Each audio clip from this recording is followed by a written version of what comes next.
Welcome to the Digital Edge with Sharon Nelson and Jim Calloway. Your hosts, both legal technologists, authors, and lecturers, invite industry professionals to discuss a new topic related to lawyers and technology. You're listening to Legal Talk Network. Welcome to the 161st edition of the Digital Edge, Lawyers and Technology. We're glad to have you with us. I'm Sharon Nelson, president of Sensei Enterprises, an information technology, cybersecurity, and digital forensics firm in Fairfax, Virginia. And I'm Jim Calloway, director of the Oklahoma Bar Association's Management Assistance Program. Today, our topic is 10 features of Microsoft 365 that lawyers love. But first, we would like to thank our sponsors. We would like to welcome our sponsor, Noda, powered by M&T Bank. Noda is banking built for lawyers and provides smart, no-cost IOLTA account management. Visit trustnoda.com/legal to learn more. Terms and conditions may apply.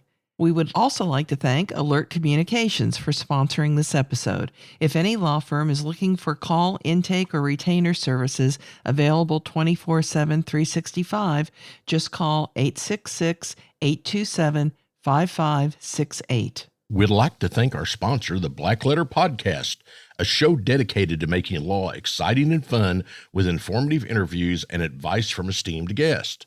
Thanks to Scorpion. Scorpion is a leading provider of marketing solutions for the legal industry. With nearly 20 years of experience serving attorneys, Scorpion can help you grow your practice. Learn more at scorpionlegal.com. Our guest today is our good friend Ben Schorr, a senior content designer at Microsoft. His primary area of focus these days is Microsoft 365 cybersecurity. Ben is an author, speaker, and columnist who has contributed to several books as well as writing multiple solo books for the American Bar Association, including The Lawyer's Guide to Microsoft Outlook, The Lawyer's Guide to Microsoft Word, Office 365 for Lawyers, and OneNote in 1 hour. Thanks for joining us today, Ben. Thanks, Jim. It's great to be here. Well, we're happy to have you, Ben. It's been a little while. This is a good subject to talk about. It's on lawyers' minds a lot. And I know that one thing lawyers do love about Microsoft 365 is its licensing structure. Can you talk to us a little bit about that? Yeah, absolutely. So I think the biggest thing really is that, as one lawyer told me, it helps convert CapEx to OpEx. So instead of big investments in hardware and software and physical facilities, you can basically pay as you go for exactly the amount of Microsoft 365 you need. I've told this story before, but I had an attorney come to me a few years back, and he was the managing partner of about 100-person firm, and their old Exchange server was about ready to be replaced. And they'd called one of the big server vendors and got a quote for about $24,000 for a new server, software licenses, and so forth, which wasn't an unreasonable price for the time, to be honest. And he thought, well, okay, we might have to write that check, but maybe there's an alternative. So he called me. And he said, could we move just our Exchange server to Office 365? We don't want to move our documents. We don't want to move our practice management. We just want to move Exchange. What would that cost us? And I said, well, 100 users, about $400 a month. And there was a long pause. And he said, $400 a month per user? And I said, no, $400 a month total, $4 per user. And he thought about it and said, it'd take me a long time to spend $24,000 at $400 a month. I said, yeah, that's right. So, that was their introduction to moving to Microsoft 365. And because it made the licensing so much less expensive for them, really, and let them spread it over time. The other thing is that a lot of lawyers today have multiple devices, and especially now in the sort of hybrid environment that we're in. And Microsoft 365 lets each user activate the Office apps, so Word, Excel, PowerPoint, and so forth, on up to 5 devices at a time. So maybe they've got a PC on their desk, a laptop in their bag, they've got a Mac at home. You can install all of those with the same license for no extra charge. And there's no product keys to manage either, because you just assign the license to the user in the online admin center, and then they install from the internet. Super easy. Well, that sounds great. I have to share a story with you, Ben. I talked to one lawyer recently, who a solo practitioner with one secretary. He said because of OneDrive for Business, he now has all of his files together in one location for the first time in the last decade. So how about OneDrive for Business? It's been pretty useful in a work from home world for certain. Yeah, definitely. It's, being a cloud-based file storage platform, it means you can get your files from anywhere that you've got an internet connection on any device. With Microsoft 365, you typically get 1 terabyte of space for each user, which is quite a bit. And it makes it really easy to go from the office to your new office, which is your dining room table these days. The other thing is that the user can choose to sync files or folders to their local hard drive with OneDrive. So if they can always have a copy locally, if they've got unreliable internet, or if they're just nervous about having their only copy in the cloud. Files stored in OneDrive for Business are private by default. I get that question a lot from attorneys. So nobody else in your firm, or especially outside your firm, can access them unless you choose to, because you can choose to share individual files or folders with people inside or outside the firm if you want to collaborate. But unless you choose to share them, they're not shared. OneDrive for Business also has file versioning built in. So if you mess up a file, you make an edit you don't like, or somebody else makes an edit you don't like, or if the file gets accidentally deleted, you can just restore the previous version of that file. And the other thing that's handy about that is, of course, we all know, Sharon and John, I'm sure you guys have been talking about it on your security podcast, that ransomware is one of the biggest threats we see these days. And OneDrive has built-in ransomware detection and remediation. So if you did happen to get hit with ransomware, even if it did make it to your OneDrive files, you should still be able to recover them. Well, that's pretty nice indeed. I've been calling ransomware the other pandemic, which is pretty much what it is. But I have noticed that the popularity of Teams is rising very steadily, especially, I think, as it has adopted some of the more popular features of Zoom, which people like. So tell us what's happening there and why some people, and I don't say they're right, but some people say it's more effective as an in-house tool. I'm not exactly sure why they say that, but I figure you would know. And by the way, on our last podcast, our lawyer and friend Mary Vandernack told us how Teams was a godsend to her firm during the pandemic, which I thought was high praise indeed. Remind me to give Mary a hug next time I'm allowed to. Teams has gotten big for a whole bunch of reasons. But one thing it does is it lets you create and organize collaborative teams with a lowercase t. So maybe you have a large client, for example, and within your firm, maybe there's 2 or 3 attorneys, a couple of paralegals, maybe a few other professionals in your firm who are working on that client's matters. You could create a team for that client that all those people are a member of. And that creates a shared file library, collaborative chat space, persistent chat space, so the history is preserved, planner for tracking tasks, a SharePoint site. You get a bunch of other tools in there too. And they're all in one place, which is great. And it makes it really easy to kind of focus on the work you're doing for that particular client. And of course, people can be members of multiple teams within your firm. I think I'm a member of dozens and dozens of teams here at Microsoft. You can choose to invite guests to your team, and a guest is what we call anybody outside your firm, so co-counsel or experts or even the client if you really wanted to. So they can all collaborate as well and access the tools and things that are in the teams. And any of those outside guests that you invite, they don't need a Teams license to access those resources. So you don't have to worry about licensing them into your tenant or anything. Most people are familiar with the meeting capabilities in Teams, either with or without video. You can even use Teams as your phone system, which we do here at Microsoft. With or without VoIP desk phones, that's one option you have. And the last thing is, a lot of people don't realize that you can add third-party apps to Teams. So things like Jira or YouTube or NetDocuments. And there's also some legal specific ones like Law Toolbox or Clio has recently added a third-party Clio app to Teams, which is pretty exciting. Could do a whole session on Teams. In fact, I did at Tech Show. Well, Ben, Microsoft Forms seems like a great tool for lawyers to use for client intake forms and many other purposes. It's a little bit the undiscovered country for most law firms. So why don't you tell us a little bit about that tool? Yeah, it is. I often refer to it as a hidden gem in Microsoft 365. So Forms lets you create electronic forms, any kind of form you like, things like client intake or surveys, information gathering. You can customize the form, put all kinds of different controls on it, like checkboxes or text fields, radio buttons, and you can pre-populate so you can give people a drop-down of choices if you want to, or let them type in free-form responses. And when the responses come back, you can view those responses either in the Forms interface, which is in your browser, it's a browser app, or you can open those responses in Excel if you get a lot of responses and want to do some data analysis on them. And you can find Forms if you sign into office.com with your Microsoft 365 account. You should see Forms listed among the apps there. Before we move on to our next segment, let's take a quick commercial break. You went to law school to be a lawyer, not an accountant. Take advantage of Nota, a no-cost IOLTA management tool that helps solo and small law firms track client funds down to the penny. Enjoy peace of mind with one-click reconciliation, automated transaction alerts, and real-time bank data. Visit trustnota.com/legal to learn more. Terms and conditions may apply. Now, more than ever, an effective marketing strategy is one of the most important things for your firm. Scorpion can help. With nearly 20 years of experience serving the legal industry, Scorpion has proven methods to help you get the high-value cases you deserve. Join thousands of attorneys across the country who have turned to Scorpion for effective marketing and technology solutions. For a better way to grow your practice, visit scorpionlegal.com. Welcome back to the Digital Edge on the Legal Talk Network. Today, our subject is 10 features of Microsoft 365 that lawyers love. Our guest is Ben Schorr, a senior content designer at Microsoft. His primary area these days is Microsoft 365 security. So let's go there. I am really, really impressed by Microsoft 365 security. And as you know, Ben, I watch software security like a hawk because there are so many dismal stories every day in the headlines. So I am especially pleased by the fact that multi-factor authentication is turned on by default. Give us some idea of how secure Microsoft 365 really is and how some of its features really help lawyers to preserve the confidentiality of their sensitive data. Sure. So I think there's two things we can say for sure about security, and I'm sure you'll agree with this, Sharon. One is that nobody's ever 100% secure.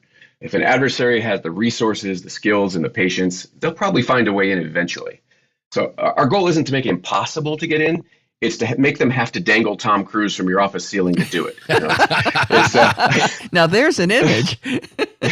So that's more serious though. I mean, we want to make it very difficult and expensive. Nobody's going to spend millions to steal thousands. So that's the first thing. Nobody's ever 100% secure. We just want to make it super difficult and expensive for them to get to you. The second is that security is a process, not a product. You could buy every security product ever made, but if you don't set them up correctly, use them correctly, maintain them correctly, train your users, follow up, establish and follow sound processes and procedures, the bad guys are still going to find a way in. So it's really about that process. And as you know, Sharon, one of the most common ways to get in now isn't even an elaborate technical hack. It's tricking one of your users to let them in with a phishing email or a text message or a scam phone call, business email compromise, something like that. Social engineering is one of the most common ways to get in these days. And very few products are going to solve that problem. But Microsoft 365 does give you a lot of tools to help. So multi-factor auth is a big one. That's probably the most important thing you should have turned on everywhere. Second, Azure Active Directory can ban common passwords. So your users can't use 12345 or Open Sesame as their passwords. We have anti-phishing tools built in. We have tools for managing remote devices securely, so Defender for Endpoint, including mobiles. We have conditional access capabilities that lets you set specific conditions that a client device has to meet before they're allowed to connect to your data and system. So things like having the latest updates installed, having an antivirus turned on, things like that. We have Safe Links and Defender Smart Screen, which tries to block malicious web links. And then lastly, we have Learning Pathways, which a lot of people don't know about. It's a free training platform that comes with Microsoft 365 that trains your staff on all sorts of Microsoft topics, including cybersecurity. So, and if you just Google or Bing for Learning Pathways, you'll find out how to turn that on. But you still have to use them properly. Our support sites have a lot of content, articles, videos to help you do that. We could do a whole session on this. And of course, I'm going to do one at the Arizona Bar in a couple of weeks. So, but remember, the goal is to make it difficult and expensive for the bad guys to get in. And we've got a lot of tools for that. It's the people, as you say, that are usually the weak point. Let's go a little bit different direction on security. Encrypted emails is often discussed, but let's just say less often used. Talk to us about how lawyers can use Microsoft 365 to encrypt their emails. So first of all, Microsoft 365 email through Exchange Online is encrypted in transit and at rest automatically. And it automatically gets TLS encryption when your email server, the Exchange server, is talking to another email server that supports TLS, which most of them do these days. But you can add additional encryption. If you have a business premium or an E3 or E5 subscription, in Outlook, when you're typing your email before you send it, and I realize this is radio, not TV, so I can't show you how to do this, but before you send it, go to the Options tab on the ribbon and select Encrypt. And when you do that, it'll automatically encrypt it with Office 365 message encryption, which adds another layer of encryption on top of the TLS. You can also choose to flag that email as do not forward, so the recipient won't be allowed to forward the message to anybody else. And yes, you can send it to people on other email systems like Gmail or whatever. The second thing you can do is you can set up a mail rule in Exchange Online that watches for specific kinds of text, like social security numbers, credit card numbers, other kinds of PII, and then automatically applies encryption to any outgoing message it sees that contains that kind of info. So we've got those two tools in to help encrypt your mail. Well, I've heard a number of my lawyer friends tell me about Microsoft Bookings, which they really love, but I suspect a great many lawyers don't know about Microsoft Bookings. So tell them what they're missing, Ben. It's actually one of the most common questions I get on Microsoft 365 from lawyers. The Bookings is a neat little service in Microsoft 365 that it'll create a custom web page for you that you can link to from your regular website or from your blog, link in your email signature, wherever. And that page lets clients or prospective clients book an appointment with you automatically. And you can set up what times you're available, how long the time slots are, et cetera. So if you don't want people to book you at lunchtime or on Fridays or whatever, it won't offer those time slots. And it also integrates with your calendar, so it won't let anybody book a time that you're already busy at. So that's what Bookings does, and you can also find that in office.com. Sign in with your 365 subscription, your account, you'll see it.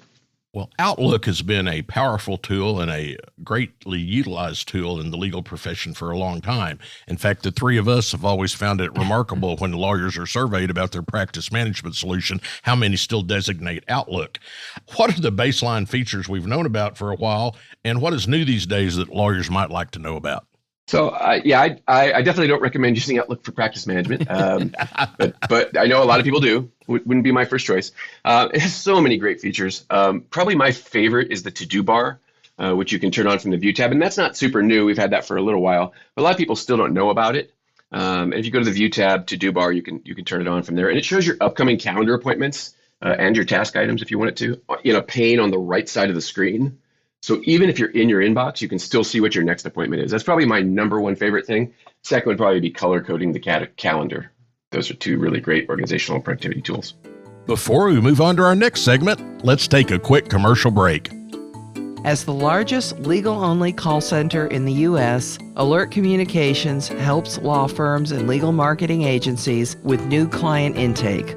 Alert captures and responds to all leads 24/7, 365 as an extension of your firm in both English and Spanish.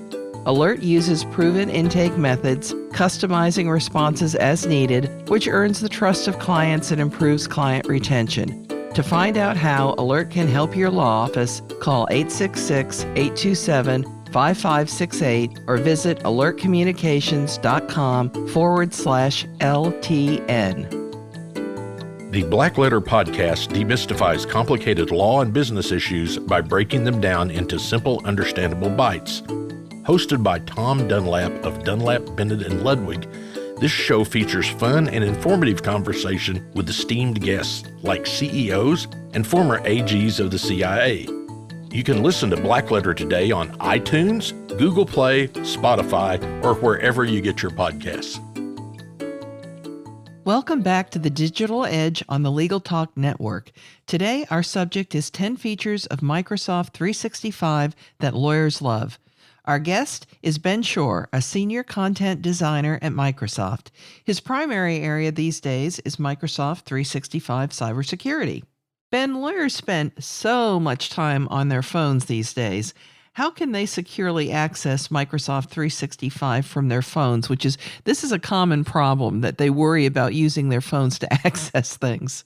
So we've got a couple of things you can do on mobile. First off, our Outlook app is available on both Android and iOS. It's pretty robust at this point. We've had it for quite a while. We're continuing to improve it and add new tools to it. But for accessing your email and your calendar, you really just can't beat the Outlook app on your phone. And that's a free, easy download from the App Store. And by the way, speaking of secure mobile access, please don't get any apps outside of the official app stores on your devices. That's one of the biggest ways we see malware show up on mobile devices is people installing apps, what we call side-loading apps from non-official app stores. But we do have Outlook, again, in the App Store. The second thing we have is we have a Microsoft Office app, which is available on Android and iOS. And that builds Word, Excel, and PowerPoint into one app, basically. So you can read and edit your Word, Excel, and PowerPoint files. It supports multi-factor authentication, so does Outlook. It supports sensitivity labeling for security and compliance, which is another security tool I forgot to mention earlier in Microsoft 365. And it incorporates the features of Office Lens, which basically turns your phone into a scanner, which is kind of cool. In fact, one really fun trick with the Office app is if you've got a printed table of information, maybe it's in a book or maybe somebody produced a document in printed form that's got a table of data in it, and you wish you had that in Excel. If you open the Office app on your mobile device, tap the little plus sign there, which is the create new, choose Word, Excel, PowerPoint, and then choose Scan Table. Office will have you point your phone's camera at that printed table, and it'll scan that printed table into a fully functional Excel worksheet, which is pretty impressive to see happen. So I encourage you to give it a try, even if you're just fooling around. I tried that. It seemed like magic, Ben. It's unbelievable. I was tangentially around when they were developing that feature, and it just blew my mind every day. Ben, you've been a great resource for the legal community and my personal go-to guy for hard questions on Microsoft for many years, so I appreciate that. But what's your favorite tool from Microsoft 365 that we haven't had a chance to discuss yet? So I briefly mentioned sensitivity labels. I think that's something, especially in legal, that firms aren't using as much as they should, and that's something that we could do a whole session on. But I'll encourage you to go to support.microsoft.com and search for sensitivity labels. You'll find all the info there. Basically, that lets you label either manually or automatically content that might be sensitive that should have some rules applied to it, like don't forward or don't print or things like that, to prevent data loss, basically.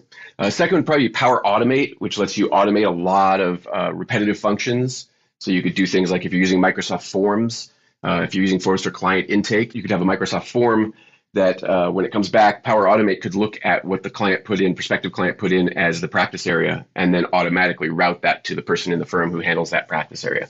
So Power Automate lets you automate a lot of those things. But I think probably my number one thing would be Microsoft To Do, which is our task management tool. And the great thing about To Do is it aggregates task items from both Outlook and Planner. So like for me, I usually use Outlook as my number one task management tool because I flag emails for follow-up, or I use the Outlook tasks. I've done that for 20 years. But also increasingly, we're using Planner from Microsoft 365. And To Do lets me see all of those tasks in one place. And you can create multiple task lists. There's even a mobile app for iOS and Android, so your To Do list can go with you. Really makes it a lot easier for me to get a handle on the barrage of tasks being thrown over the fence at me on an hourly basis. You know, I've learned so much today. I can't believe how much I didn't know of what you said. So I know that our listeners probably feel the same way. They've just gotten a treasure trove of great information. And I know you got up early to join us today, Ben. So we want to thank you for that, as well as for all the wonderful information you shared. Thanks for being with us. My pleasure. And that does it for this edition of the Digital Edge Lawyers and Technology.